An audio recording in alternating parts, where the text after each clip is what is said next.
এলাকার যেই ছেলেটা কখনোই খারাপ কাজ বা নেশা করেনি, আজকে সে নাম করা নেশাখোর বা খারাপ কাজে লিপ্ত। যে ছেলেটা কখনোই নিকোটিনের দোয়া সহ্যই করতে পারতো না, সেই ছেলেটার কাছে আজ নিকোটিন তার নিত্যদিনের সঙ্গী। নিকোটিন ছাড়া এখন সে চলতেই পারে না। সে এখন প্রতি রাতেই ছাদের এক কোনায় বা ব্যালকনিতে বসে নিকোটিনের আগুনে নিজেকে পোড়ায়। যে ছেলেটি কলেজ, কোচিং কিংবা বন্ধুদের আড্ডায় সবাইকে হাসিয়ে মাথিয়ে রাখতো, সে এখন চুপ থাকে, এখন আর আগের মতো কথা বলে না। যে ছেলেটা অন্ধকার আর কালো জিনিসকে সব থেকে বেশি অপছন্দ করতো, আজকে সে সবাই গেলে সবার আগে কালো কালারটাই পছন্দ করে, আর প্রায় সবাই তাকে অন্ধকারের মধ্যে বসে থাকতে দেখা যায়। এছাড়াও আমাদের আশেপাশে আরো অনেক ঘটনা ঘটে, কারোটা প্রকাশ পায় আবার কারোটা প্রকাশই পায় না। সমাজের ছোট বড় প্রত্যেকেই ভাবে হয়তো খারাপের সংস্পর্শে গেলে একটা মানুষ খারাপ হয়ে যায়। এভাবে আমাদের আশেপাশে ঘটে যাওয়া কর্মকাণ্ডগুলোর প্রতিক্রিয়া আমরা এভাবেই জানাই। সাধারণত প্রতিক্রিয়াগুলো এরকম হয়: ছেলেটা আগে ভালো ছিল কিন্তু এখন রোজ সিগারেট খায়, ছেলেটা নষ্ট হয়ে গেছে, মারপিট আর নেশায় আসক্ত হয়ে গেছে। এই ছেলেটা ছোট থেকে আমাদেরকে কত সম্মান করত, কিন্তু এখন সামনে সিগারেট ধরায়, এই ছেলেটাও নষ্ট হয়ে যাবে, আমরা কখনো কল্পনা করতে পারিনি, ইত্যাদি ইত্যাদি। আমরা তখন ভেবে থাকি এসব ছেলেগুলো নষ্ট হয়ে যাওয়া বা বিগড়ে যাওয়ার পিছনে খারাপ সঙ্গই দায়ী। কিন্তু কখনো কি জানতে চেয়েছি বা চেয়েছেন তাদের নষ্ট হওয়ার পিছনে কারণটা কি?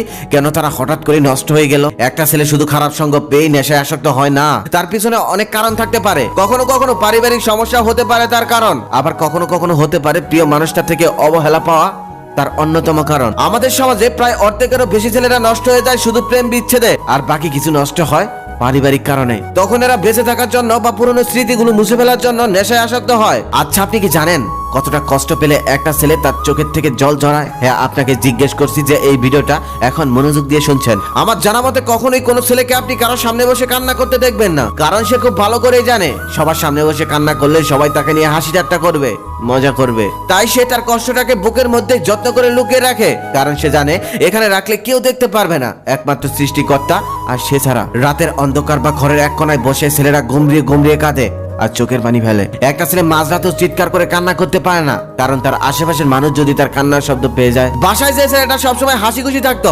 বন্ধুদের আড্ডায় সবাইকে মাতিয়ে রাখতো, কিছুদিন যাবত ভালোবাসার মানুষটার থেকে সেই ছেলেটা অবহেলা পেয়ে অনেকটা বদলে গেছে।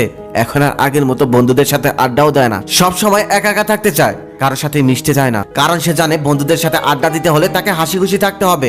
যদিও ক্ষেত্র বিশেষ তাকে চলতে হয়, তখন মিথ্যে অভিনয় করে সারাটা জীবন কাটাতে হয়। যখন একটা ছেলের জীবনে কোনো মেয়ে আসে, তখন ছেলেটা তাকে নিয়ে জীবনটা রঙিন করতে চায়, কিন্তু হঠাৎ করে তার রঙিন জীবনটা আধারে পরিণত করে মেয়েটা অন্য কারো হাত ধরে চলে যায়। তখন শুধু ছেলেটা মনে মনে ভাবে, এটা কি সেই মানুষটা, যে মানুষটা আমাকে এত স্বপ্ন দেখালো, যেই মানুষটা আমাকে ভালোবাসা শেখালো? আপনি যদি একটা ছেলের কাছের বা ভালোবাসার মানুষ হয়ে তাকে কষ্ট দিতে চান, তাহলে তাকে কোনো ভরা জনসম্মুখে এনে একটা চর মারুন, গালাগালি করুন, অপমান করুন, দেখবেন সে নীরবে সেখান থেকে চলে যাবে, কোনো প্রতিবাদ করবে না, কান্নাও করবে না। কিন্তু তাকে সামান্য পরিমাণ অবহেলা করুন, কথা বলা কমিয়ে দিন, খোঁজ খবর কিছুদিনের জন্য নেওয়া বন্ধ করে দিন, দেখবেন সে শুকিয়ে গেছে, কারণ সে সারা রাত নির্ঘুম কাটাবে, ঠিক মতো খাওয়া দাওয়া করবে না। ছেলেরা অনেক কিছুই সহ্য করতে পারে, কিন্তু কাছের মানুষের দেওয়া কষ্ট সহ্য করতে পারে না। বিকেল বেলা ছাদে বসে নীল আকাশ দেখা ছেলেটাও একটা সময় মাঝরাতে একা একা আকাশের তারা গুনতে থাকে আর নিজের বুকটা একের পর এক সিগারেটের আগুনে পোড়াতে থাকে। যেই ছেলেটা একটা সময় নীল রং পছন্দ করতো, সেই ছেলেটাই এখন আবার কালো রং পছন্দ করে।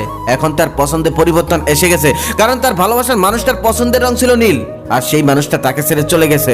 তাই সবকিছু বাদ দিয়ে ছেলেটা এখন কালো রংটাকে বেশি ভালোবাসে। কিন্তু সময়ের পরিবর্তনে এখন সে একাকিত্বকে বেছে নিয়েছে, যে এখন বেশিরভাগ সময় অন্ধকারের মধ্যে কাটিয়ে দেয়। একটা ছেলে কখনোই নিজের ইচ্ছায় নষ্ট হতে চায় না, কিন্তু আমাদের চারপাশ পরিবেশ পরিস্থিতি তাকে নষ্ট করতে বাধ্য করে, তাকে খারাপের দিকে টেনে নিয়ে যায়। অবশেষে একটা কথাই বলবো, কেউ কাউকে ভালোবাসলে ভালোবাসার মতো ভালোবাসুন, ভালোবাসা নিয়ে কখনোই অভিনয় করবেন না, কারণ একটা অভিনয় একটা মানুষের জীবনটাকে সারা জীবনের জন্য অন্যরকম করে দিতে পারে, বদলে দিতে পারে। একটা ছেলে খারাপ হয়ে গেলে তার পরিবারের সদস্যরা, বিশেষ করে তার বাবা মা, বড্ড অসহায় হয়ে পড়ে।